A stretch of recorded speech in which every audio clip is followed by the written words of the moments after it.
എല്ലാവർക്കും നമസ്കാരം. Nifty and bank Nifty weekly അനാലിസിസിലേക്ക് എല്ലാവർക്കും സ്വാഗതം. ഞാൻ പ്രതീഷ് സരസ്വതി. അപ്പോൾ നമ്മൾ പുതിയൊരു വർഷത്തിലേക്ക് കടന്നിരിക്കുകയാണ്. 2025 കടന്നിരിക്കുകയാണ്. താമസിച്ചാണ് എങ്കിലും എല്ലാവർക്കും പുതുവത്സര ആശംസകൾ നേരുന്നു. വരുന്ന വർഷം എല്ലാവർക്കും നല്ല രീതിയിൽ തന്നെ ട്രേഡിംഗിൽ വിജയിക്കാൻ സാധിക്കട്ടെ എന്ന് ആശംസിക്കുന്നു. കഴിഞ്ഞ 2024 കുറിച്ച് സംസാരിക്കുകയാണെങ്കിൽ 2024 ട്രേഡേഴ്സിനെ സംബന്ധിച്ച് വളരെ കുഴപ്പകരമായിട്ടുള്ള ഒരു വർഷമായിരുന്നു. കാരണം ഹൈലി വോളറ്റൈൽ ആയിരുന്നു മാർക്കറ്റ് അല്ലേ. പ്രത്യേകിച്ച് പറയുകയാണെങ്കിൽ ഒരു ക്യാൻഡിൽ തന്നെ 200 പോയിന്റ് മൂവ് ചെയ്യുന്ന രീതിയിലുള്ള പല പ്രതിഭാസങ്ങളും നമ്മൾ കണ്ട ഒരു വർഷമായിരുന്നു 2024. പക്ഷേ അതിൽ നിന്നൊരു മാറ്റം 2025 വന്നപ്പോൾ നമുക്ക് കാണുവാൻ സാധിക്കും. ഇപ്പോൾ ട്രേഡേഴ്സിനെ സംബന്ധിച്ച് നല്ല ഒരു വർഷമായി തീരട്ടെ ഇത് എന്ന് ആശംസിക്കുന്നു. ഇത്രയും കുഴപ്പകരമായിട്ടുള്ള അവസ്ഥയിൽ പോലും നമ്മളൊക്കെ ട്രേഡ് ചെയ്ത് നല്ല പ്രോഫിറ്റ് ഉണ്ടാക്കിയിട്ടുണ്ട്. നമ്മളെന്ന് വെച്ച് കഴിഞ്ഞാൽ ഞങ്ങളുടെ കോഴ്സ് എടുത്ത ആളുകൾക്കറിയാം, ഈ കഴിഞ്ഞ വർഷം നല്ല രീതിയിൽ പ്രോഫിറ്റ് ഉണ്ടാക്കാൻ സാധിച്ചിട്ടുണ്ട്. ഇനി വരുന്ന വർഷവും മാർക്കറ്റ് അത്ര കുഴപ്പമില്ലാത്ത ഒരു അവസ്ഥയിലേക്ക് പോവുകയാണെങ്കിൽ അതിൽ ബെറ്റർ ആയിട്ടുള്ള ഇൻകം ജനറേറ്റ് ചെയ്യാൻ സാധിക്കും എന്ന് തന്നെയാണ് പ്രതീക്ഷ. നിങ്ങൾക്കും അങ്ങനെ ആകട്ടെ എന്ന് ആശംസിക്കുന്നു. അപ്പോൾ നമ്മുടെ മാർക്കറ്റിന്റെ അവസ്ഥയും കാര്യങ്ങളൊക്കെ എങ്ങനെയാണ് എന്ന്, കഴിഞ്ഞ ആഴ്ച എങ്ങനെയായിരുന്നു, ഇനി അടുത്ത ആഴ്ച എങ്ങനെയാണ് എന്ന് നമുക്ക് വ്യക്തമായിട്ട് മനസ്സിലാക്കാം. കഴിഞ്ഞ ആഴ്ചയിലെ കാര്യം പറയുമ്പോൾ നിങ്ങൾക്ക് ഇവിടെ കാണുവാൻ സാധിക്കും കഴിഞ്ഞ ആഴ്ച എങ്ങനെയായിരുന്നു. കഴിഞ്ഞ ആഴ്ച നമ്മൾ എന്താണോ നമ്മുടെ മാർക്കറ്റ് റിപ്പോർട്ടിൽ പറഞ്ഞത് അതേ രീതിയിലാണ് മാർക്കറ്റ് ബിഹേവ് ചെയ്തത്. ഞാൻ പറയുന്നത് പോലെ സംഭവിക്കുന്നു എന്നല്ല, ശരിക്കും ഇവിടെ പ്രൈസ് ആക്ഷൻ ആണ് ശരിക്കും നമ്മൾ ഉപയോഗിക്കുന്നത് അല്ലേ. പ്രൈസ് ആക്ഷനും ഡാറ്റകളും എടുത്ത് നമ്മൾ സംസാരിക്കുമ്പോൾ തീർച്ചയായിട്ടും അത് വർക്ക് ചെയ്യാനുള്ള സാധ്യത വളരെ കൂടുതലാണ് നമുക്കറിയാം അല്ലേ. അപ്പം അത് തന്നെയാണ് ഇവിടെ സംഭവിച്ചുകൊണ്ടിരിക്കുന്നത്. നിങ്ങൾ കഴിഞ്ഞ ആഴ്ചയിലെ ആ മാർക്കറ്റ് വീഡിയോ എടുത്ത് കണ്ടു കഴിഞ്ഞാൽ തന്നെ നിങ്ങൾക്ക് അറിയാൻ സാധിക്കും എന്താണോ നമ്മൾ സംസാരിച്ചത് അതുപോലെ തന്നെ മാർക്കറ്റ് ബിഹേവ് ചെയ്യുന്നതായിട്ട് കാണുവാൻ സാധിച്ചു. നമ്മൾ കഴിഞ്ഞ ആഴ്ച നമ്മളുടെ പ്രധാനപ്പെട്ട സപ്പോർട്ടും റെസിസ്റ്റൻസും രണ്ട് കാര്യങ്ങൾ മാത്രമേ നിങ്ങളോട് പറഞ്ഞുള്ളൂ. ഏതൊക്കെയായിരുന്നു? താഴേക്ക് വന്നു കഴിഞ്ഞാൽ 23,500 എന്ന റേഞ്ച് പറഞ്ഞു അല്ലേ. 23,480 എന്ന റേഞ്ച് വരെ മാർക്കറ്റ് വന്ന് സപ്പോർട്ട് എടുത്ത് അതിനുശേഷം ശക്തമായി ഷോർട്ട് കവറിംഗ് നടത്തി മുകളിലേക്ക് പോയി. അതിനുശേഷം നമ്മുടെ റെസിസ്റ്റൻസ് എവിടെയായിരുന്നു? 24,200 ആയിരുന്നു. തീർച്ചയായിട്ടും 24,200നും നമ്മൾ പറഞ്ഞ ആ 500നും അകത്തായിട്ട് മാർക്കറ്റ് കറക്റ്റായിട്ട് വരികയും ചെയ്തു. അതിനകത്ത് തന്നെ ക്ലോസ് ചെയ്യുന്നത് നമുക്ക് കാണുവാൻ സാധിച്ചു. അപ്പോൾ തീർച്ചയായിട്ടും നമ്മൾ ഒരുപാട് ഇൻഡിക്കേറ്റേഴ്സോ കാര്യങ്ങളോ ഒന്നും ഉപയോഗിക്കേണ്ട കാര്യമില്ല. നമ്മൾ ശരിക്കും ഈ പ്രൈസ് എങ്ങനെ മൂവ് ചെയ്യുന്നു, അതിൻ്റെ പ്രൈസ് ആക്ഷൻ എങ്ങനെയാണ്, അതിൻ്റെ പ്രധാനപ്പെട്ട സപ്പോർട്ട് റെസിസ്റ്റൻസും ഒക്കെ എങ്ങനെയാണെന്ന് നമ്മൾ ട്രെൻഡ് ലൈൻ വരച്ചായാലും ഇനി ഹൊറിസോണ്ടൽ ആയിട്ടുള്ള ലൈൻസ് ആയാലും നിങ്ങളത് വരച്ച് കറക്റ്റായിട്ട് മാർക്ക് ചെയ്ത ശേഷം കാര്യങ്ങൾ മനസ്സിലാക്കാൻ ശ്രമിച്ചു കഴിഞ്ഞാൽ തീർച്ചയായിട്ടും നിങ്ങൾക്ക് ട്രേഡിംഗ് വളരെ ഈസി ആക്കി എടുക്കാൻ സാധിക്കും. മാർക്കറ്റ് ഒരു പക്ഷേ ശക്തമായി താഴേക്ക് വീഴുകയോ മുകളിലോട്ട് കയറുകയോ ചെയ്താലും അത് എവിടെയായിരിക്കും അതിൻ്റെ പ്രധാന റേഞ്ച് എന്ന് മാർക്ക് ചെയ്ത് വെച്ച് കഴിഞ്ഞാൽ അറിയാൻ സാധിക്കും. മാർക്കറ്റ് ഈ ഒരു റേഞ്ചാണ് പ്രധാന റേഞ്ച്, അപ്പോൾ അതിനനുസരിച്ചുള്ള പൊസിഷൻ ആയിരിക്കണം ഞാൻ എടുക്കേണ്ടത്. ഇതെല്ലാം നിങ്ങൾക്ക് വ്യക്തമായിട്ട് മനസ്സിലാക്കാൻ സാധിക്കും. കഴിഞ്ഞ ആഴ്ച നമ്മുടെ മാർക്കറ്റിൽ എന്താണ് സംഭവിച്ചിരുന്നത്? കഴിഞ്ഞ ആഴ്ച നമ്മുടെ മാർക്കറ്റിൽ സംഭവിച്ചിരുന്നത് നല്ലൊരു കൺസോൾട്ടേഷൻ ആയിരുന്നു അല്ലേ. നോക്കൂ, കഴിഞ്ഞ ആഴ്ച മാർക്കറ്റ് ഒരു ആദ്യ ദിവസം നല്ലൊരു കറക്ഷൻ നടത്തിയെങ്കിലും അതിനുശേഷം മാർക്കറ്റ് നല്ല രീതിയിൽ അവിടെ അങ്ങ് കൺസോൾട്ടേറ്റ് ചെയ്ത് നിൽക്കുന്നതായിട്ട് കാണുവാൻ സാധിച്ചു. പക്ഷേ കൺസോൾട്ടേറ്റ് ചെയ്തുവെങ്കിലും പല ഓപ്ഷൻസ് റിലീസിനും കുഴപ്പം ഉണ്ടായിട്ടുണ്ട്. കാരണം പലരും ഹോൾഡ് ചെയ്തിരുന്ന പല ആളുകൾക്കും അവസാന ദിവസം മാർക്കറ്റ് ഒരു കറക്റ്റ് ചെയ്തതിൻ്റെ ഫലമായിട്ട് തീർച്ചയായിട്ടും ഒരു ചെറിയ ലോസിലോട്ട് പോകാൻ സാധ്യതയുണ്ട്. ശരിയായി ട്രേഡ് ചെയ്ത ആളുകൾക്കെല്ലാം അല്ലെങ്കിൽ ഓവർ അഗ്രസീവിലേക്ക് പോകാതെ ഒരു മാന്യമായ രീതിയിൽ നിന്ന ആളുകളെല്ലാം നല്ല പ്രോഫിറ്റിൽ ഇറങ്ങിയിട്ടുമുണ്ട്. കാരണം നമുക്ക് നല്ല പ്രീമിയം ഇപ്പോൾ ലഭിക്കുന്നുണ്ട്, നമുക്ക് ലോഡ് സൈസ് കറക്റ്റായിട്ട് എടുക്കാൻ സാധിക്കുന്നുണ്ട് അല്ലേ. ഇപ്പോഴത്തെ രീതി അനുസരിച്ച് തീർച്ചയായിട്ടും അതൊക്കെ ലഭിക്കുന്നുണ്ട്. പക്ഷേ 1-2 ലോട്ട് എടുക്കുന്നവർക്കൊക്കെ ഒരു ബുദ്ധിമുട്ടാണ്. കാരണം നിഫ്റ്റിയുടെ ലോഡ് സൈസ് 75 ആയതുകൊണ്ട്. പക്ഷേ കൂടുതൽ ലോട്ടൊക്കെ എടുക്കുന്നവർക്ക് വളരെ കൂടുതൽ പ്രീമിയം ലഭിക്കുന്നു, കൂടുതൽ ലോഡ് സൈസും എടുക്കാൻ സാധിക്കുന്നു എന്ന് കാണുവാൻ സാധിക്കുന്നു ഇപ്പോഴത്തെ മാർക്കറ്റിന്റെ കണ്ടീഷൻ അനുസരിച്ച്. മാത്രമല്ല മാർക്കറ്റിന്റെ സ്വഭാവത്തിൽ ഒരു മാറ്റവും വരുന്നുണ്ട്. കാരണം വലിയ ഈ 5 മിനിറ്റ് ക്യാൻഡിലൊക്കെ എടുത്തു കഴിഞ്ഞാൽ വലിയ ക്യാൻഡിലുകൾ 5 മിനിറ്റ് അല്ല എന്ന് പറയാം, 1 മിനിറ്റ്, ആ ഒരു 1 മിനിറ്റ് കൊണ്ട് സംഭവിക്കുന്ന 200 പോയിന്റിന്റെ ഒക്കെ മൂവ്മെന്റുകൾ താഴോട്ട് മുകളിലോട്ടൊക്കെ ഉള്ള ഒരു രീതി ഉണ്ടായിരുന്നു. പക്ഷെ അതൊക്കെ ഒരുപാട് മാറ്റങ്ങൾ ഇപ്പോൾ കണ്ടുവരുന്നു. ഇപ്പോൾ ഒരു 2 ആഴ്ചയായിട്ട് അങ്ങനെയുള്ള ക്യാൻഡിൽ ഇല്ല. കാരണം ഇപ്പോൾ സെബിയൊക്കെ ഒരുപാട് നിയമങ്ങൾ കൊണ്ടുവന്നല്ലേ.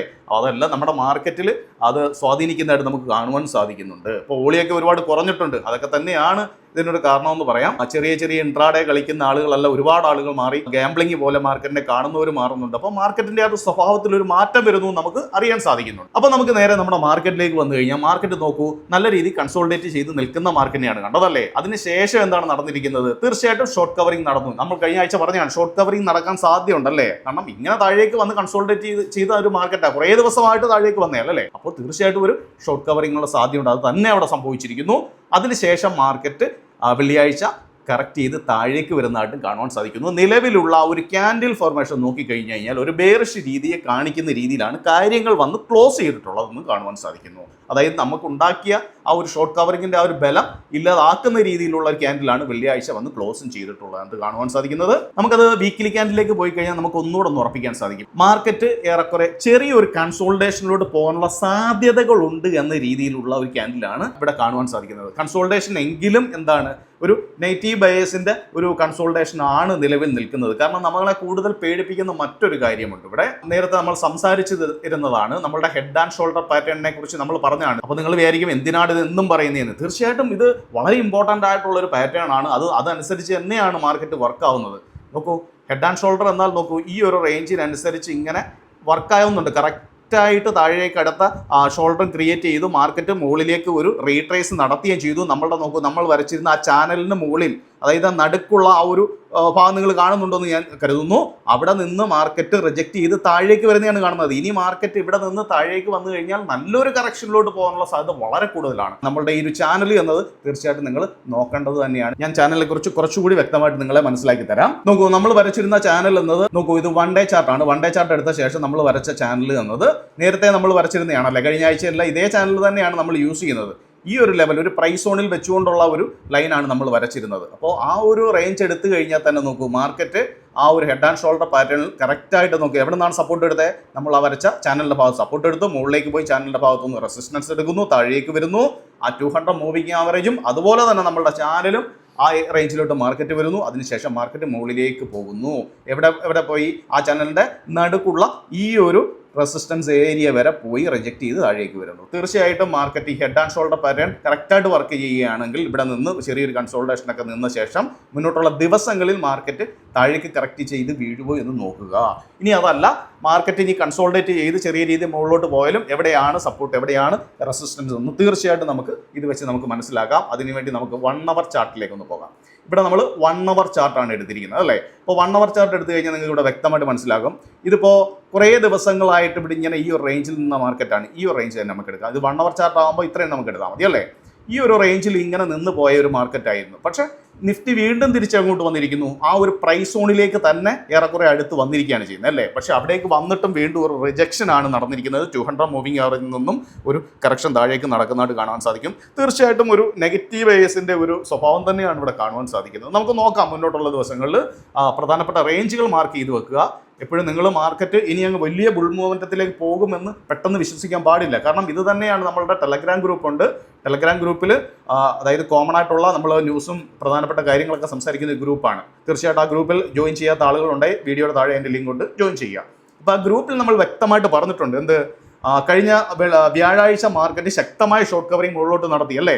അതിഗംഭീരമായ ഒരു യാത്ര നടത്തി. ഇത്രയും വലിയൊരു മൂവ്മെന്റ് മുകളിലോട്ട് നടത്തിയ മാർക്കറ്റ് പലരും ഒരുപാട് സ്റ്റോക്കുകളും മറ്റുമൊക്കെ ബൈ ചെയ്ത് വെക്കും. കാരണം ഇനി മാർക്കറ്റിംഗ് ശക്തമായി കയറിപ്പോകും എന്ന രീതിയിൽ. അപ്പോൾ തന്നെ നമ്മൾ ഗ്രൂപ്പിൽ പറഞ്ഞതാണ് ഈ ഒരു നിഫ്റ്റിയുടെ പോക്ക് കണ്ട് നിങ്ങൾ കൂടുതൽ കൊതിക്കരുത്, അല്ലെങ്കിൽ കൂടുതൽ സ്റ്റോക്കുകളൊന്നും വാങ്ങി വെക്കാൻ ശ്രമിക്കരുത്. കാരണം എന്താണ്? തീർച്ചയായിട്ടും ഇതൊരു ഷോർട്ട് കവറിംഗ് ഉള്ള സാധ്യതയാണ്. നമ്മൾ പെടുത്തുന്നതായിരിക്കാം. മാർക്കറ്റിനെ വാച്ച് ചെയ്ത ശേഷം മാത്രം കാര്യങ്ങൾ നോക്കാൻ ശ്രമിക്കുക എന്ന് പറഞ്ഞിരുന്നു. അത് തന്നെയാണ് വെള്ളിയാഴ്ച സംഭവിച്ചത്. അന്നുണ്ടാക്കിയ ആ ഒരു ഗെയിൻ്റെ പകുതി തന്നെ വൈപ്പ് ഔട്ടായി പോകുന്ന രീതിയാണ് വെള്ളിയാഴ്ചത്തെ മാർക്കറ്റ് കാണുവാൻ സാധിച്ചിട്ടുള്ളത്. ഇനി നമ്മൾ മാർക്കറ്റ് ഒരു സപ്പോർട്ട് റേഞ്ച് നമുക്ക് നോക്കുവാണ്. 1 അവർ ചാർട്ടിൽ നമ്മൾ ഒരു ലോങ് ടൈം ഫ്രെയിം എടുത്ത് നോക്കിയാൽ തന്നെ നമ്മുടെ പ്രധാനപ്പെട്ട സപ്പോർട്ട് എന്നത് നിങ്ങൾക്ക് ഇവിടെ കാണുവാൻ സാധിക്കും. എവിടെയാണത്? തീർച്ചയായിട്ടും 23,800 എന്ന റേഞ്ച് വളരെ പ്രധാനപ്പെട്ട റേഞ്ചായിട്ട് ഇവിടെ മാറുന്നതായിട്ട് കാണുവാൻ സാധിക്കുന്നുണ്ട്. 800 എന്ന റേഞ്ച് ബ്രേക്ക് ചെയ്ത് കഴിഞ്ഞാൽ, അതായത് 23,800 എന്ന റേഞ്ച് ബ്രേക്ക് ചെയ്താൽ തീർച്ചയായിട്ടും നിങ്ങൾ അല്പം ശ്രദ്ധിക്കുന്നത് നന്നായിരിക്കും. മാർക്കറ്റിൽ ആ ഒരു ബെയറിഷ് രീതി കണ്ടിന്യൂ ചെയ്യാനുള്ള സാധ്യത വളരെ കൂടുതലാണെന്ന് ഓർക്കുക. ഇനി അതല്ല, നമ്മുടെ മാർക്കറ്റ് ഇനി ശരിക്കും ആ ഒരു പഴയ പ്രതാപ കാലഘട്ടത്തിലേക്കൊക്കെ പോകണം എങ്കിൽ എവിടെയാണ്? അതൊരു വലിയൊരു റേഞ്ചാണ് ശരിക്കും. 24,800 എന്ന ഈ ഒരു റേഞ്ചൊക്കെ നല്ല മൊമെൻറ്റത്തിൽ പോയി ക്ലോസ് ചെയ്താൽ മാത്രമേ ഉള്ളൂ, മുകളിലേക്ക് പോയി ക്ലോസ് ചെയ്താലുള്ള നമ്മുടെ മാർക്കറ്റ് തിരിച്ചൊരു പോക്കുണ്ട് എന്ന് നമുക്ക് പ്രതീക്ഷിക്കാൻ പറ്റത്തുള്ളൂ.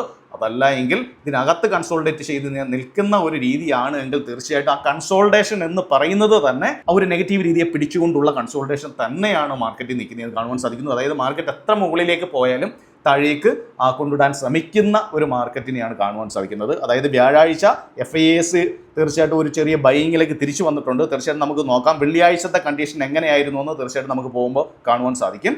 വ്യാഴാഴ്ച പക്ഷേ അവർ കുറേ നാൾ സെല്ല് ചെയ്ത ശേഷം ബൈയിങ്ങിലേക്ക് തിരിച്ചു വരുന്നത് നമുക്ക് കാണുവാൻ സാധിച്ചു. വെള്ളിയാഴ്ച എങ്ങനെയാണ് നമുക്ക് ഡേറ്റകൾ നോക്കുമ്പോൾ തീർച്ചയായിട്ടും കാണുവാൻ സാധിക്കും. അപ്പോൾ ഞാൻ 1 ഡേ ചാർട്ടിലേക്കാണ് വന്നിരിക്കുന്നത്. 1 ഡേ ചാർട്ടിലേക്ക് വന്നു കഴിഞ്ഞാൽ ഞാൻ പറഞ്ഞു കഴിഞ്ഞു മാർക്കറ്റ് ഒരു ബുൾ മൊമെൻറ്റത്തിലേക്ക് പോയി എന്ന് നമുക്ക് കൺഫേം ചെയ്യാൻ പറ്റുന്നത്. കാരണം ഈ ഒരു രീതി കാണുമ്പോൾ തന്നെ അറിയാൻ സാധിക്കും. നോക്കും, ഇവിടെ നിന്നൊക്കെ ബ്രേക്ക് ചെയ്ത് മുകളിൽ വന്ന് നമ്മളുടെ ചാനലിൻ്റെ ഭാഗം നോക്കിയേ ഈ ഒരു റേഞ്ച് 24,800 എന്ന ഈ ഒരു റേഞ്ച് ബ്രേക്ക് ചെയ്ത് മുകളിലേക്ക് പോയാൽ മാത്രമേ ഉള്ളൂ ഒരു ബുൾ മൊമെന്റത്തിലേക്ക് നമ്മൾ പോകുന്നു എന്ന് നമുക്ക് പറയാൻ സാധിക്കത്തുള്ളൂ എന്ന് പറഞ്ഞു കഴിഞ്ഞു അല്ലേ.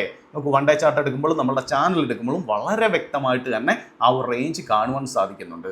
ഇപ്പോൾ നിലവിൽ മാർക്കറ്റ് നിൽക്കുന്നത് പഴയ ആ ഒരു പ്രൈസ് സോണിലേക്ക് തന്നെ വന്ന് നിൽക്കുന്നതായിട്ടും കാണുവാൻ സാധിക്കുന്നു. പക്ഷേ അവിടെ നിന്നും മാർക്കറ്റ് റിജക്റ്റ് ചെയ്യുന്നതായിട്ടും നമുക്കിവിടെ കാണുവാൻ സാധിക്കുന്നു. ഇപ്പോൾ നിഫ്റ്റിയെ സംബന്ധിച്ച് അത്ര ശുഭകരമല്ലാത്ത വാർത്തകൾ തന്നെയാണ്. പലരും പറയാറുണ്ട് ഞാൻ പലപ്പോഴും നെഗറ്റീവ് രീതിയിലാണല്ലോ സംസാരിക്കുന്നത്. നെഗറ്റീവ് രീതിയിൽ സംസാരിക്കുക എന്നാൽ മാർക്കറ്റിൽ ബെയറിഷ് ഉണ്ട് എന്ന രീതിയിൽ സംസാരിക്കുമ്പോൾ തീർച്ചയായിട്ടും ബെയറിഷ് എന്നല്ലേ പറയാൻ പറ്റൂ. അല്ലാതെ മാർക്കറ്റ് കയറും എന്ന് എല്ലാ ദിവസവും നമുക്ക് വെറുതെ പറഞ്ഞുകൊണ്ടിരിക്കുകയല്ല. മാർക്കറ്റിന്റെ ഡേറ്റകൾ പറയുന്നത് അത് ബെയറിഷ് രീതിയിലേക്ക് വരുന്നു എന്ന് പറഞ്ഞത് കാരണമാണ് തീർച്ചയായും നമ്മൾ ഇതിനെക്കുറിച്ച് സംസാരിക്കുന്നത്. നോക്കൂ, മുൻ കാലഘട്ടത്തിൽ നമ്മൾ പറഞ്ഞിരുന്ന രീതി അനുസരിച്ച് തന്നെ മാർക്കറ്റ് താഴേക്ക് കറക്റ്റ് ചെയ്യാണ് സംഭവിച്ചിരിക്കുന്നത്. മാർക്കറ്റിന്റെ ഡേറ്റ എങ്ങനെയാണോ, ഡേറ്റ ഒരുപക്ഷെ പോസിറ്റീവായിട്ട് പോയാൽ തീർച്ചയായിട്ടും നമ്മൾ പോസിറ്റീവായിട്ട് തന്നെ സംസാരിക്കും. പക്ഷേ ഡേറ്റകൾ ഇവിടെ കഥ പറയുന്നത് എന്താണ്, അല്പം കുഴപ്പകരമായിട്ടുള്ള കാര്യമാണ് നമുക്ക് കാണുവാൻ സാധിക്കും. പക്ഷേ ലാസ്റ്റുള്ള ഡേറ്റകളൊന്നും നമ്മൾ നോക്കിയിട്ടില്ല. തീർച്ചയായും നമുക്കത് മുന്നോട്ട് പോയി നോക്കാം. നമുക്ക് നേരെ ബാങ്ക് നിഫ്റ്റിയിലേക്ക് ഒന്ന് പോയി നോക്കാം. ബാങ്ക് നിഫ്റ്റിയുടെ കാര്യത്തിലേക്ക് വന്നു കഴിഞ്ഞാലും അത്ര ശുഭകരമല്ല കാര്യമെന്ന് കാണുവാൻ സാധിക്കുന്നു. കണ്ടില്ലേ, ബാങ്ക് നിഫ്റ്റി എന്നത് ഞാൻ നേരത്തെ നിങ്ങളോടൊരു കാര്യം കഴിഞ്ഞ ആഴ്ച പറഞ്ഞിരുന്നു. നിഫ്റ്റിയിൽ ഒരു കറക്ഷൻ ഉണ്ടായ കഥ നമ്മൾ കണ്ടതായിരുന്നു അല്ലേ കഴിഞ്ഞ ആഴ്ച. അപ്പോൾ നിഫ്റ്റിയിൽ ഞാൻ പറഞ്ഞിരുന്നു നേരത്തെ അത് ബാങ്ക് നിഫ്റ്റി ഈ ഒരു റേഞ്ചിൽ നിൽക്കുമ്പോഴാണ് നമ്മൾ കഴിഞ്ഞ ആഴ്ചയിലുള്ള ആ ഒരു മാർക്കറ്റ് റിപ്പോർട്ട് കണ്ടത് അല്ലേ. അപ്പോൾ അതിനുശേഷം നമ്മൾ എന്താ സംസാരിച്ചത്, ബാങ്ക് നിഫ്റ്റി തീർച്ചയായിട്ടും ഈ 200 മൂവിംഗ് ആവറേജിലേക്ക് വരാനുള്ള ഒരു ശ്രമം നടത്തും എന്ന് നമ്മൾ സംസാരിച്ചിരുന്നു അല്ലേ. തീർച്ചയായിട്ടും അത് തന്നെയാണ് ഇവിടെ നടന്നിരിക്കുന്നത്. അവിടെ നിന്ന് സപ്പോർട്ട് എടുത്ത് കയറിയിരിക്കുന്നു. അതായത് ബാങ്ക് നിഫ്റ്റി ഈ 200 മൂവിംഗ് ആവറേജിലേക്ക് വന്നു കഴിഞ്ഞാൽ എന്ത് സംഭവിക്കുമെന്ന് പറഞ്ഞിരുന്നു. നമ്മളുടെ ഇവിടേക്ക് വന്നു കഴിഞ്ഞാൽ നിഫ്റ്റി എങ്ങനെയായിരിക്കും, നല്ലൊരു കറക്ഷനിലേക്ക് വരാനുള്ള സാധ്യതയുണ്ടെന്ന് പറഞ്ഞു. അത് തന്നെയാണ് ഇവിടെ സംഭവിച്ചിരിക്കുന്നത്. പക്ഷേ ബാങ്ക് നിഫ്റ്റി എന്ത് നടത്തിയിരിക്കുന്നു, ആ 200 മൂവിംഗ് ആവറേജിൽ നിന്ന് സപ്പോർട്ട് എടുത്ത് മുകളിലേക്ക് കയറിയിരിക്കുന്നു. അതുകൊണ്ടാണ് നിഫ്റ്റി അവിടെ കയറിയത്. അതിനുശേഷം ബാങ്ക് നിഫ്റ്റിയിൽ നല്ലൊരു ബെയറിഷ് പാറ്റേൺ ആണ് ഇവിടെ രൂപപ്പെട്ടിരിക്കുന്നത്. കണ്ടില്ലേ, ബാങ്ക് നിഫ്റ്റിയിൽ ഒട്ടും ശുഭകരമല്ലാത്ത ഒരു പാറ്റേൺ ക്യാൻഡിൽ ഫോർമേഷൻ ആണ് ഇവിടെ നടന്നിരിക്കുന്നത് കാണുവാൻ സാധിക്കുന്നു. അപ്പോൾ തീർച്ചയായിട്ടും മാർക്കറ്റിനെ നിങ്ങൾ വാച്ച് ചെയ്യുക. ബാങ്ക് നിഫ്റ്റിയെ സംബന്ധിച്ചാണെങ്കിൽ ഈ 200 മൂവിംഗ് അവർ അതായത് 50,500 എന്ന ഈ ഒരു റേഞ്ച് ബ്രേക്ക് ചെയ്താൽ ഒട്ടും ശുഭകരമായിരിക്കില്ല ബാങ്ക് നിഫ്റ്റിയെ സംബന്ധിച്ച്. നമുക്കിനി USD INRലേക്ക് പോയി നോക്കാം. USD INRലേക്ക് പോയാലും നോക്കൂ, നമ്മളുടെ US ഡോളറിനെതിരെ ഇന്ത്യൻ റുപ്പീസ് ഒട്ടും ശക്തമല്ലാത്ത ഒരു അവസ്ഥയിലേക്കാണ് പോകുന്നത്. ഇപ്പോൾ 85-74 എന്ന അവസ്ഥയിലാണ് ഇപ്പോൾ മാർക്കറ്റിന്റെ ആ ഒരു കണ്ടീഷൻ. ഇന്ത്യൻ റുപ്പീസിന് ഒരു പവർ കുറയുന്നതാണ് കാണുവാൻ സാധിക്കുന്നത്. അപ്പോൾ FIAs ഒക്കെ തീർച്ചയായിട്ടും ഇവിടെ നിന്ന് മാറുന്നതിന് യാതൊരു അത്ഭുതവുമില്ല. ഇതൊക്കെ തന്നെയാണ് അവർ കൂടുതലും US മാർക്കറ്റിൽ ഇൻവെസ്റ്റ് ചെയ്യാനും അല്ലെങ്കിൽ മറ്റ് വിദേശ മാർക്കറ്റുകളിൽ ഇൻവെസ്റ്റ് ചെയ്യാനുമാണ് ശ്രമിക്കുന്നതെന്ന് കാണുവാൻ സാധിക്കുന്നു. അതുപോലെ തന്നെ നമ്മുടെ മാർക്കറ്റ് അല്പം നിഫ്റ്റി കൺസോളിഡേറ്റ് ചെയ്ത് നിൽക്കാനുള്ള സാധ്യത കുറച്ച് ദിവസമെങ്കിലും ഉണ്ട് എന്നൊരു തോന്നൽ നമുക്ക് ഇവിടെ കൊണ്ടുതരുന്നു. നമ്മുടെ ഇന്ത്യ വിക്സിന്റെ ആ ഒരു മൂവ്മെന്റ് കൊണ്ട് തരുന്നുണ്ട്. ഇന്ത്യ വിക്സ് ഇന്നലെ തന്നെ ഒരു 1.44% ഒരു കറക്ഷൻ അവിടെ കാണുവാൻ സാധിക്കുന്നു. തീർച്ചയായിട്ടും അത് മാർക്കറ്റിന്റെ ഒരു വലിയ വോളറ്റിലിറ്റി ഉണ്ടാവാനുള്ള സാധ്യത കുറയുന്നു എന്നാണ് ഇത് കാണിച്ചു തരുന്നതെന്നാണ് ഏറെക്കുറെ നമുക്ക് മനസ്സിലാക്കാൻ സാധിക്കുന്നത്. പക്ഷേ ആ ഒരു നെഗറ്റീവ് രീതി ഉണ്ട് എങ്കിലും ഒരു വലിയ മൂവ്മെന്റുകൾ അല്പം ഒന്ന് കുറഞ്ഞു നിൽക്കും എന്ന തോന്നലുകൾ ഇന്ത്യ വിക്സ് വെള്ളിയാഴ്ച നമുക്ക് മാർക്കറ്റിൽ കൊണ്ടു തന്നു. ഇനി തിങ്കളാഴ്ച ഒരുപക്ഷെ ഇവിടെ നിന്നും സ്പൈക്ക് ചെയ്യുമോ എന്ന് നമുക്കറിയത്തില്ല. പക്ഷെ നിലവിലുള്ള കണ്ടീഷനിൽ ആ ഒരു വലിയ മൂവ്മെന്റ് അധികം മാർക്കറ്റിൽ ഉണ്ടാകാനുള്ള സാധ്യത മുന്നോട്ടുള്ള ദിവസം കുറവാണ് എന്ന രീതിയാണ് ഇന്ത്യ വിക്സ് കാണിക്കുന്നത്. ഇനി മുന്നോട്ടുള്ള ദിവസം അത് ഇതേ രീതിയിൽ തന്നെ ഇന്ത്യ വിക്സ് കുറയുകയാണോ അതോ കൂടുകയാണോ എന്നത് തീർച്ചയായിട്ടും നിങ്ങൾ വാച്ച് ചെയ്യുക. കൂടുകയാണെങ്കിൽ തീർച്ചയായിട്ടും മാർക്കറ്റിൽ ആ ഒരു കറക്ഷനുള്ള സാധ്യത കൂടുന്നു എന്ന് കാണുവാൻ സാധിക്കും. അതല്ല വലിയ വലിയ മൂവ്മെന്റുകളിൽ സാധ്യത കൂടുന്നു എന്ന് നിങ്ങൾ മനസ്സിലാക്കാൻ ശ്രമിക്കുക. അതല്ല ഇപ്പോൾ നിലവിലുള്ള അവസ്ഥയിൽ നിന്ന് ഇന്ത്യ വിക്സ് വീണ്ടും ഒന്ന് കറക്റ്റ് ചെയ്ത് താഴേക്ക് വരികയാണെങ്കിൽ മാർക്കറ്റ് അല്പം കൺസോളിഡേറ്റ് ചെയ്യാനുള്ള സാധ്യത കൂടുന്നു എന്ന് നിങ്ങൾ മനസ്സിലാക്കാൻ ശ്രമിക്കുക. ഇവിടെ നമ്മൾ USന്റെ ഗവൺമെന്റ് ബോണ്ടിലേക്ക് വന്നു കഴിഞ്ഞാലും കാണുവാൻ സാധിക്കുന്നത് നമ്മളുടെ ഇക്വിറ്റി മാർക്കറ്റിൽ നിന്നൊക്കെ ആളുകൾ കൂടുതലും മാറി ഗവൺമെന്റ് ബോണ്ട്സിലേക്കൊക്കെ ഇൻവെസ്റ്റ് ചെയ്യുന്നതായിട്ട് കാണുവാൻ സാധിക്കുന്നുണ്ട്. അപ്പോൾ മാർക്കറ്റിന്റെ സ്വഭാവം അത്ര സുഖകരമല്ലാത്ത രീതിയിലേക്ക് പോകുന്നതായിട്ട് നമുക്ക് കാണുവാൻ സാധിക്കും. നമുക്കിനി OA ബിൽഡപ്പിലേക്ക് ഒന്ന് വന്ന് നോക്കാം. OA ബിൽഡപ്പിന്റെ കാര്യം നോക്കിയാൽ തന്നെയും മാർക്കറ്റ് ഓവറോൾ നോക്കൂ, ഇവിടെ ഒരു ബെയറിഷ് രീതിയിലേക്ക് മാർക്കറ്റ് മാറുന്നതായിട്ട് കാണുവാൻ സാധിക്കുന്നു. PCR 0.7 വന്നിരിക്കുന്നു. അതായത് മാർക്കറ്റ് ഒരു ബെയറിഷിലോട്ട് പോകാനുള്ള സാധ്യതയുണ്ട് എന്ന് കാണുന്നു. അതുപോലെ തന്നെ അഡ്ഡമണിയിലുള്ള PCR 0.78 ആണ്. മാർക്കറ്റിൽ ഒരു ബെയറിഷ് രീതി ഉണ്ട് എന്ന് നമുക്ക് പറഞ്ഞു തരുന്നത് PCR പറഞ്ഞു തരുന്നതായിട്ട് കാണുവാൻ സാധിക്കുന്നു. 24,000 എന്നത് പ്രത്യേകിച്ച് നമുക്കൊരു സപ്പോർട്ടായിട്ടോ റെസിസ്റ്റൻസ് ആയിട്ടോ ഒന്നും എടുക്കാൻ പറ്റാത്ത രീതിയിൽ അവിടെ മാറിയിരിക്കുന്നു. ശരിക്കും ഒരു സ്ട്രാഡിലാണ് 24,000 രൂപപ്പെട്ടിരിക്കുന്നത്. മാർക്കറ്റ് ഈ ആഴ്ച ഒരു 24,000 അല്ലെങ്കിൽ അതിൻ്റെ ആ ഒരു അറൗണ്ട് ഏരിയയിൽ ഏറെക്കുറെ നിൽക്കും എന്നൊരു പ്രതീക്ഷ പ്രതീക്ഷയിലാണ് പല ആളുകളും ഇപ്പോൾ സെറ്റ് ചെയ്തിരിക്കുന്നത്. പക്ഷേ അതെനിക്ക് വിശ്വാസമില്ല അങ്ങനെ ആ ഒരു റേഞ്ചിൽ മാർക്കറ്റ് നിൽക്കുമെന്ന്. പക്ഷേ ചിലപ്പം 2-3 ദിവസമൊക്കെ ഒരു ചെറിയ കൺസോൾട്ടേഷനിലോട്ട് പോകാനുള്ള സാധ്യതകൾ മാർക്കറ്റിൽ നമുക്ക് തള്ളിക്കളയാനും പറ്റില്ല. തീർച്ചയായിട്ടും മാർക്കറ്റിന്റെ കണ്ടീഷൻ കുറച്ചെങ്കിലും ഒരു ബെയറിഷ് രീതിക്ക് മുൻതൂക്കം കൊടുത്തുകൊണ്ടുള്ള ഒരു മാർക്കറ്റായിട്ടാണ് നിലവിൽ നിൽക്കുന്നതായിട്ട് നമുക്ക് കാണാൻ സാധിക്കുന്നത്. നമുക്കിനി FISന്റെ DISന്റെ ഡേറ്റകൾ ഒന്ന് പരിശോധിക്കാം. നമ്മൾ ഏറ്റവും കൂടുതൽ ആകാംക്ഷയോടെ ഇരിക്കുന്നത് ക്യാഷ് മാർക്കറ്റിൽ വ്യാഴാഴ്ച എന്തായിരുന്നു? FISന്റെ ബൈങ് ആയിരുന്നു. ഇനി വെള്ളിയാഴ്ച അവർ എന്താണ് ചെയ്തിരിക്കുന്നത് എന്നത് എല്ലാവരും ആകാംക്ഷയോടെ നോക്കുന്ന കാര്യമാണ്. തീർച്ചയായിട്ടും നമ്മൾ ഉദ്ദേശിച്ച കാര്യം തന്നെയാണ് ഇവിടെ നടന്നിരിക്കുന്നത്. വ്യാഴാഴ്ച അവർ നമ്മളെ പറ്റിക്കാൻ വേണ്ടി ചെറിയൊരു ബൈങ് നടത്തി അല്ലേ? അവർ ശക്തമായ രീതിയിൽ സെല്ലിങ്ങിലേക്ക് ഇവിടെ വന്നിരിക്കുന്നു. നോക്കൂ, 4227 കോടിക്കാണ് FIS ഇവിടെ സെല് ചെയ്തിരിക്കുന്നത്. വെറും 821 കോടിക്ക് മാത്രമേ DIS ഇവിടെ വാങ്ങിയിട്ടുള്ളൂ. അപ്പൊ അതുകൊണ്ടൊക്കെ തന്നെയാണ് നമ്മുടെ മാർക്കറ്റിൽ ആ ഒരു കറക്ഷൻ വെള്ളിയാഴ്ച കാണുവാനും സാധിച്ചത്. ഇവിടെ നോക്കൂ, FISന്റെ ഒരു കേസ് പറഞ്ഞു കഴിഞ്ഞാൽ ഞാൻ പലപ്പോഴും പറയാറുണ്ട്, FIS എന്ത് ചെയ്യുന്നു എന്ന് നമ്മൾ പലപ്പോഴും സംസാരിക്കുന്നത് എന്തിനാണ്? ഇവിടെ നിങ്ങൾക്ക് കാണുവാൻ സാധിക്കും FIS ഇത്രയും രീതിയിൽ ഇവിടെ സെല് ചെയ്തിട്ടിരിക്കുകയാണ് അല്ലേ? അതിനുശേഷം ഒരു ദിവസം അവർ വെറും 1500 കോടിക്ക് മാത്രം ഒന്ന് ബൈ ചെയ്തതേ ഉള്ളൂ. മാർക്കറ്റ് നല്ല രീതിയിൽ മുകളിലോട്ട് കയറി അല്ലേ? ഒരു 450 പോയിന്റോളം മുകളിലേക്ക് മാർക്കറ്റ് കയറുന്നത് നമ്മൾ കാണുവാൻ സാധിച്ചു നമ്മുടെ എക്സ്പയറി ഡേ ആയിട്ടുള്ള വ്യാഴാഴ്ച അല്ലേ? അപ്പോൾ FISന്റെ കൂടെയാണ്. FIS എന്ത് ചെയ്യുന്നു, അതായത് FIS ബൈ ചെയ്യുന്നു എന്ന തോന്നൽ ആളുകൾക്ക് ഉണ്ടായി കഴിഞ്ഞാൽ തീർച്ചയായിട്ടും ഡൊമസ്റ്റിക് ആയിട്ടുള്ള ആളുകളും കൂടുതൽ വാങ്ങുവാൻ ശ്രമിക്കുന്നു. അങ്ങനെയാണ് മാർക്കറ്റ് അതിശക്തമായി കയറാൻ ശ്രമിക്കുന്നത്. അതുപോലെ തന്നെ FIS സെല്ലിങ്ങിലേക്ക് തിരിച്ചു പോകുന്നു എന്ന് തോന്നൽ ഉണ്ടായി കഴിഞ്ഞാൽ സാധാരണക്കാരും അത് വിറ്റൊഴിവാക്കാനാണ് ശ്രമിക്കുന്നത്. അവിടെ DIS ശരിയാണ്, നല്ല രീതിയിൽ ബൈ ചെയ്യുന്നുണ്ട്. പക്ഷെ അവർക്കൊപ്പമല്ല ഈ ഡൊമസ്റ്റിക് ഇൻവെസ്റ്റേഴ്സ് എന്ന കാര്യം പ്രത്യേകം ഓർക്കുക. FISന്റെ ഡേറ്റകൾ നോക്കുക. FISന്റെ സ്വഭാവം എന്താണോ അവർക്കൊപ്പമായിരിക്കും തീർച്ചയായിട്ടും ഡൊമസ്റ്റിക് ഇൻവെസ്റ്റേഴ്സ്. FISും അവർ കൂടി ചേർന്ന് കഴിഞ്ഞാൽ ഒരു വലിയ ശക്തിയായിട്ട് മാറുകയാണ് പലപ്പോഴും മാർക്കറ്റ് ചെയ്യുന്നത്. ഇതുകൊണ്ടാണ് നമ്മൾ ഈ ഡേറ്റയൊക്കെ നോക്കുന്നത്. അപ്പോൾ FISന്റെ ഭാഗത്തും ഒരു നെഗറ്റീവ് രീതി തുടരുന്നതായിട്ട് കാണുവാൻ സാധിക്കുന്നു. നേരെ നമ്മൾ ഫ്യൂച്ചറിന്റെ കേസിലേക്ക് ജസ്റ്റ് ഒന്ന് പോയി നോക്കാം. വളരെ കൂടുതൽ നേരത്തേക്ക് ഉണ്ടായിരുന്നതിനേക്കാൾ വളരെ കൂടുതലാണ് അവർ ഇവിടെ സെല്ല് ചെയ്ത് വെച്ചിരിക്കുന്നത് മാർക്കറ്റിന്. ഇനി അവർ സെല്ല് ചെയ്ത് താഴേക്ക് ഇടുമെന്ന രീതിയിലുള്ള ഡേറ്റയാണ് ഇവിടെ കഥകൾ പറഞ്ഞ് നമുക്ക് തരുന്നത്. നേരെ നമുക്ക് DISന്റെ കേസിലേക്ക് പോയി കഴിഞ്ഞാൽ നോക്കൂ, DISന്റെ പ്രത്യേകിച്ച് ഒരു പാർട്ടിസിപ്പേഷൻ ഇവിടെ ഇല്ല എന്ന് തന്നെ പറയാം. ഫ്യൂച്ചറിൽ അങ്ങോട്ടുമില്ല ഇങ്ങോട്ടുമില്ല, ആ ഒരു വാതിൽ തന്നെ നിൽക്കുന്ന ഒരു സ്വഭാവത്തിലാണ് അവരിവിടെ നിൽക്കുന്നത്. പ്രത്യേകിച്ച് നമുക്ക് അവരുടെ കാര്യം നോക്കേണ്ട, നമുക്ക് ഇമ്പോർട്ടൻ്റ് ആരാണ്? FIS ആണെന്ന് കാണുവാൻ സാധിക്കുന്നു. ഇനി നമുക്ക് ക്ലയന്റിന്റെ കേസിലേക്ക് കഴിഞ്ഞു കഴിഞ്ഞാൽ ക്ലയന്റ് തീർച്ചയായിട്ടും ഒരു ബുള്ളിഷ് എന്ന രീതി നേരത്തെ ഉണ്ടായിരുന്ന അതേ രീതി തന്നെ തുടർന്ന് പോകുന്നതായിട്ട് കാണുവാൻ സാധിക്കുന്നു. പക്ഷേ മാർക്കറ്റിന്റെ ഓവറുള്ള ഡേറ്റകൾ ബെയറിഷ് എന്ന രീതിയാണ് നമ്മളെ പറഞ്ഞു തരികയും ചെയ്യുന്നത്. ഇനി നമുക്ക് സമ്മറിയിലേക്ക് പോയി കഴിഞ്ഞാൽ നമ്മുടെ ഇൻഡെക്സ് ഓപ്ഷനിൽ എന്താണ് FIS മുന്നോട്ടുള്ള ദിവസങ്ങൾ ചെയ്തു വെച്ചേക്കുന്നത് നമുക്കൊന്ന് നോക്കാം. ഇവിടെ ഒരു കോള് ബൈ ചെയ്തേക്കുന്നത് 33,000 സംതിങ്ങിന് മാത്രമാണെന്ന് കാണുവാൻ സാധിക്കുന്നു. അപ്പോൾ ബുള്ളിഷ് എന്ന രീതി നമ്മൾ അങ്ങോട്ട് നോക്കിയേ വേണ്ട. ഇന്നലെ തന്നെ നോക്കൂ, അവരിവിടെ 66,000 സംതിങ്ങിന് ഒരു ചേഞ്ചസ് ഉണ്ടായിരിക്കുന്നത് കോൾ സെല്ല് ചെയ്യുകയാണ് ചെയ്തത്. അപ്പോൾ ബുള്ളിഷ് എന്ന രീതി ആദ്യം നമുക്ക് ഇല്ല എന്ന് തന്നെ പറയാം ഇൻഡെക്സ് ഓപ്ഷൻ. നേരെ ഇവിടെ പുട്ട് ബൈ ചെയ്തേക്കുന്നത് നോക്കൂ, 3.5 ലക്ഷത്തിന് പുട്ട് ബൈ ചെയ്തേക്കുന്ന FIS. അതായത് നല്ലൊരു സെല്ലിങ്ങിലേക്ക് മാർക്കറ്റ് പോകുന്നതായിട്ടാണ് ഇവിടെ FISന്റെ ഭാഗത്തു നിന്നുള്ള ഡേറ്റകൾ കഥ പറയുന്നത്. നേരെ നമുക്ക് പ്രോസിലേക്ക് വന്നു കഴിഞ്ഞാലോ, പ്രോസിന്റെ കേസ് എടുത്താൽ കോൾ ബൈ ചെയ്തേക്കുന്ന കാര്യത്തിലും അവിടെ വലിയ പാർട്ടിസിപ്പേഷൻ അവിടെ കാണുവാൻ സാധിക്കുന്നില്ല. പക്ഷെ പുട്ട് ബൈ ചെയ്തേക്കുന്നത് 3 ലക്ഷം എന്ന റേഞ്ചിലേക്കാണ്. തീർച്ചയായിട്ടും മാർക്കറ്റ് ഒരു ബെയറിഷ് രീതിയിലേക്ക് നീങ്ങുന്നതായിട്ട് വൺ ടീമുകൾ അവിടെ സെറ്റ് ചെയ്തേക്കുന്ന ഡേറ്റകൾ കഥ പറയുന്നുണ്ട്. നേരെ നമുക്ക് ക്ലയൻസിന്റെ കേസ് എടുത്താൽ ക്ലയന്റ് എന്താണോ ചെയ്യുന്നത് അതിന് ഓപ്പോസിറ്റ് തന്നെയാണ് മാർക്കറ്റ് നീങ്ങുന്നത് നമുക്കറിയാം.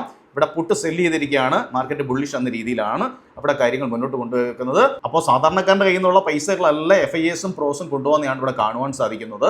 അപ്പോൾ ഇത് തന്നെയാണ് പറയുന്നത്, മാർക്കറ്റിനെ ഡേറ്റകൾ വെച്ച് കാര്യങ്ങൾ മനസ്സിലാക്കാൻ ശ്രമിക്കുക. അപ്പോൾ മാർക്കറ്റ് ഒരു ബെയറിഷ് രീതി നിലവിൽ നിൽക്കുന്നു. ഇനി മുന്നോട്ടുള്ള ദിവസവും ആ ഒരു ബെയറിഷ് കണ്ടിന്യൂ ചെയ്യാനുള്ള സാധ്യതകൾ കൂടുതലാണ് എന്നാണ് മാർക്കറ്റ് കഥകൾ പറഞ്ഞ് നമുക്ക് തരുന്നത്. ഇത് നമ്മൾ പ്രധാനപ്പെട്ട ഇവന്റുകൾ ഏതെങ്കിലും അടുത്ത ആഴ്ച ഉണ്ടോ എന്ന് നോക്കാം. അടുത്ത ആഴ്ചയിലുള്ള ഇവന്റ് എന്നത് നമുക്ക് എല്ലാ ഇവന്റും വെറുതെ എടുത്ത് നോക്കേണ്ട ഒരു കാര്യമില്ല. ഏറ്റവും പ്രധാനപ്പെട്ട ഇവന്റ് ഏതാണെന്ന് നോക്കിക്കഴിഞ്ഞാൽ നമുക്കെല്ലാം അറിയാം. ഇതിവിടെ കൊടുത്തില്ലെങ്കിൽ തന്നെ നമുക്കറിയാം FOMC മിനിറ്റ്സ് എന്നത് US-ന്റെ വളരെ ഇമ്പോർട്ടൻ്റ് ആയിട്ടുള്ള ഒരു ഇവന്റ് തന്നെയാണ്. അത് നമ്മളുടെ വരുന്ന വ്യാഴാഴ്ച നമ്മുടെ എക്സ്പയറി ഡേറ്റിലാണ് എന്ന കാര്യം ഓർക്കുക. 12:30 12:30 AM വരുന്നത് എന്ന കാര്യം പ്രത്യേകം ഓർക്കുക. അപ്പോൾ ഇത് വളരെ ഇമ്പോർട്ടൻ്റ് ആയിട്ടുള്ള ഡേറ്റയാണ്. അത് വളരെ ശ്രദ്ധിച്ച് തന്നെ ട്രേഡ് ചെയ്യാൻ ശ്രമിക്കുക ആ ഒരു ദിവസം. കാരണം മാർക്കറ്റിൽ വളരെയധികം ഉള്ള ഒരു മൂവ്മെന്റ് അല്ലെങ്കിൽ വലിയൊരു വോളറ്റിലിറ്റിക്കുള്ള സാധ്യത കൂടുതലാണ്. നമ്മളുടെ അടുത്ത വരുന്ന എക്സ്പയറി എന്ന് ഇവിടെ കാണിച്ചും തരുന്നുണ്ട്. അപ്പോൾ ഇതാണ് നമ്മളുടെ മാർക്കറ്റിന്റെ ഒരു കണ്ടീഷൻ എന്നത് വ്യക്തമായിട്ട് നിങ്ങളെ കാര്യങ്ങൾ പറഞ്ഞ് മനസ്സിലാക്കിയിട്ടുണ്ട്. മാർക്കറ്റിന്റെ പ്രധാനപ്പെട്ട സപ്പോർട്ടും റെസിസ്റ്റൻസും എല്ലാം നമ്മൾ സംസാരിച്ചു കഴിഞ്ഞു അല്ലേ? അപ്പോൾ ഈ ഒരു റേഞ്ചിൽ, അതായത് പ്രധാനപ്പെട്ട രീതിയിൽ പ്രൈസ് സോണും പ്രൈസ് ആക്ഷനും ഒക്കെ വെച്ച് നിങ്ങൾ മാർക്ക് ചെയ്ത് ട്രേഡ് ചെയ്യാൻ ശ്രമിച്ചു കഴിഞ്ഞാൽ തീർച്ചയായിട്ടും നിങ്ങൾക്ക് ട്രേഡ് ട്രേഡിംഗിൽ വിജയിക്കാൻ സാധിക്കും. ട്രേഡിംഗിൽ മാത്രമല്ല, ഇൻവെസ്റ്റിംഗിലും നിങ്ങൾക്ക് വിജയിക്കാൻ സാധിക്കും. അതുപോലെ തന്നെ നിങ്ങളോട് പറയാനുള്ളത്, ഞങ്ങളുടെ ഫ്യൂച്ചർ ആൻഡ് ഓപ്ഷൻ കോഴ്സ് മുന്നോട്ട് പോകുന്നുണ്ട്. ഒരുപാട് ആളുകൾ ആ കോഴ്സിലേക്ക് വരുന്നുണ്ട്. അതായത് ഓഫ്ലൈൻ കോഴ്സാണ്, റെക്കോർഡഡ് വീഡിയോ ആണ്, പാസ്വേഡ് പ്രൊട്ടക്റ്റഡ് ആണ്. ഇതിന് സമയ ലിമിറ്റോ കാര്യങ്ങളോ ഒന്നുമില്ല. നിങ്ങളുടെ സമയം അനുസരിച്ച് ഫ്രീ ആയിട്ട് നിങ്ങൾക്ക് നിങ്ങളുടെ റൂമിലിരുന്ന് സമാധാനത്തെ കണ്ടു പഠിക്കാവുന്ന ഒരു ക്ലാസ് ആണ്. 27 വീഡിയോകളും ഉണ്ട്. തീർച്ചയായിട്ടും ഇതിലേക്ക് തരാൻ താല്പര്യമുള്ളവർ ഈ സ്ക്രീനിൽ കാണുന്ന വാട്സാപ്പ് നമ്പറിൽ കോൺടാക്ട് ചെയ്യാവുന്നതാണ്. എല്ലാവർക്കും വരുന്ന ആഴ്ച നല്ലൊരു പ്രോഫിറ്റബിൾ ഡേ ആവട്ടെ എന്ന് ആശംസിക്കുന്നു. നന്ദി, നമസ്കാരം.